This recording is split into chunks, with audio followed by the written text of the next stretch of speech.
Dictation शुरू होगा 5 seconds के बाद।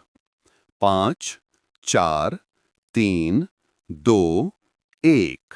वक्त बदलने के साथ नई सदी में नए सत्य सामने आ रहे हैं। एक समय था जब सेनाएं एक दूसरे के सामने आकर रणभेरी बजाती और चक्रव्यूह रचाकर युद्ध लड़ती थीं। सुबह युद्ध शुरू होता और शाम को रोक दिया जाता। ये था युद्ध का नियम। लेकिन जैसे जैसे समय गुजरता गया, युद्ध का रूप भी बदलता गया। अब युद्ध और युद्ध का समाधान राजनीति की प्राथमिकताओं के आधार पर होने लगा है। सेनाएं सेनाओं को नहीं हराती, खजाने को भरने या खाली होने की बेबसी युद्ध पर लगाम लगाती है। पिछले 3 वर्ष से दुनिया कुछ देशों को युद्ध करते देख रही है। रूस और यूक्रेन का युद्ध, इज़राइल और हमास का युद्ध, चीन और ताइवान में चल रही तनातनी सामने है। भारत और चीन की बात क्या करें? अब जो समझौता सामने आया है, उसके पीछे भी क्या दोनों देशों और विशेष रूप से चीन की व्यावसायिक मजबूरियों का दबाव नहीं है? अर्थ यह कि आजकल युद्ध इसलिए होते हैं क्योंकि हथियार बनाने वाले देशों को अपने हथियार कारखाने चलाने हैं। अब युद्धों की शुरुआत उन अधिनायक रूपी राज्य प्रमुखों द्वारा होती है जो यह समझते हैं कि उनके अहम की बराबरी उनके आसपास के छोटे देश नहीं कर सकेंगे।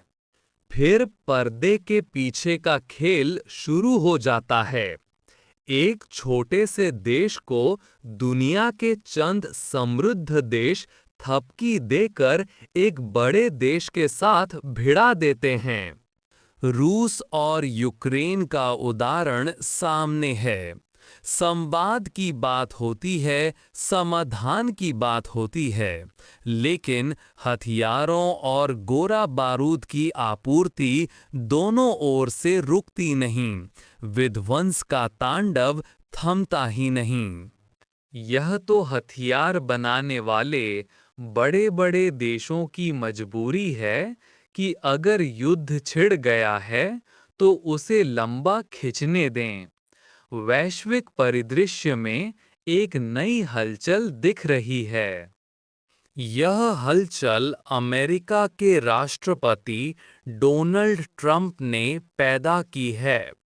वे व्यापार युद्ध का नया राग शुरू कर रहे हैं। उनका जोर है कि अमेरिका के लिए उसके हित सर्वोपरि हैं। इसके तहत अवैध रूप से आए प्रवासी नागरिकों को निष्कासित करने की मुहिम छेड़ने की जो धमकी दी जा रही है, वह अपने देश के कामगारों का दिल जीतने के लिए है कि ये नंबर 2 के नागरिक सरहद पार होंगे तो आपको आपकी मेहनत का सही मूल्य मिलेगा। मगर अपने देश के हित को साधने की बात कहने से जो लोकप्रियता मिलती है, उसे अमेरिकी राष्ट्रपति तो छोड़ने के लिए तैयार नहीं। दुनिया के बहुत से देशों का व्यापार अमेरिका के साथ होता है। अमेरिका का डॉलर बहुत मजबूत मुद्रा है।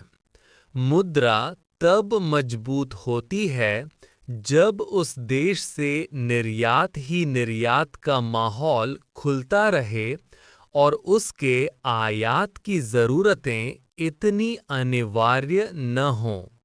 अमेरिका की यही स्थिति है। भारत से ही तुलना की जा सकती है।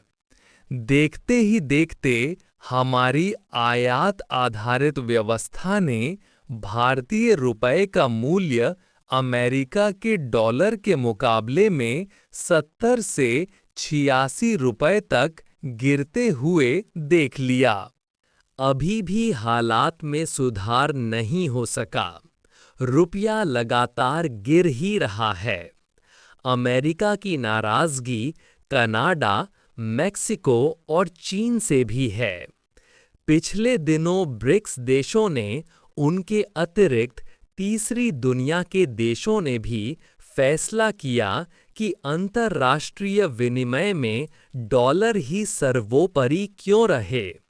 क्या कोई और वैकल्पिक मुद्रा तीसरी दुनिया या ब्रिक्स देश खड़ी नहीं कर सकते, जिसके द्वारा सही विनिमय दरों पर व्यापार हो सके? अमेरिकी राष्ट्रपति डोनाल्ड ट्रंप ने सत्ता संभालने से पहले ही कह दिया था कि जो विनिमय के लिए डॉलर को त्यागेगा, वह व्यापारिक तौर पर मार खाएगा। इस व्यापार युद्ध को आर्थिक भाषा में टैरिफ वॉर कहा जाता है। ट्रंप ने कहा कि अगर डॉलर की शर्तों पर व्यापार नहीं होगा तो ऐसे देशों पर कड़े शुल्क लगाए जाएंगे।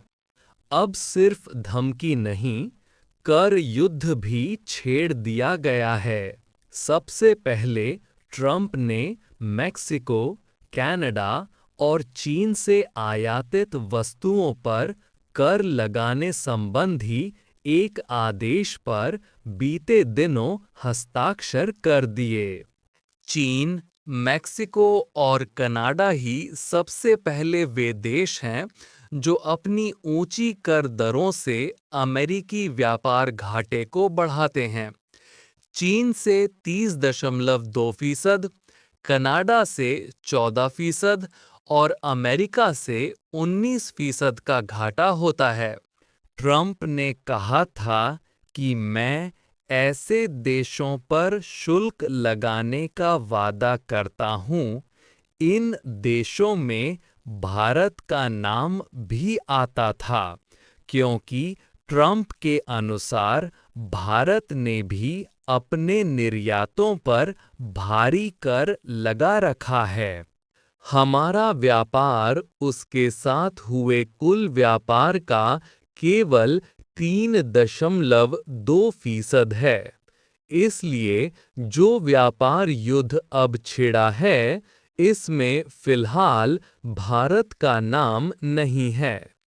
मगर भारत जानता है कि यह युद्ध उस पर भारी पड़ेगा। अमेरिका से आयातित वस्तुएं भारत में एकदम महंगी हो जाएंगी। ट्रंप ने कनाडा, मेक्सिको और चीन पर आरोप लगाया है कि वे दर्द निवारक दवाएं और अन्य वस्तुओं का अवैध आयात करके उनकी अर्थव्यवस्था में उथल-पुथल पैदा करते हैं। उन्होंने चीन से आयात किए सभी सामानों पर 10%, मेक्सिको और कनाडा से आयात हुए सभी सामानों पर 25-25% कर लगाकर आर्थिक आपातकाल की घोषणा कर दी है। इसका जवाब मेक्सिको और कनाडा ने भी दे दिया है। जस्टिन ट्रूडो ने गंभीर लहजे में कहा है कि हमें एकजुट करने की बजाय अलग कर दिया गया है। उनका देश शराब और फलों सहित 155 अरब डॉलर तक के अमेरिकी आयात पर 25% शुल्क लगाएगा। हम हमेशा अमेरिका के साथ खड़े रहे, अफगानिस्तान में उनके साथ लड़े, कैलिफोर्निया के जंगलों में आग से लेकर कैटरीना तूफान की आपदाओं तक हमने उनकी मदद की। लेकिन अब हम पर ये कर क्यों? उधर मेक्सिको ने भी कहा कि ये आरोप लगाकर कि हम आपराधिक संगठनों के साथ सहयोग करते हैं, कर थोपना गलत है।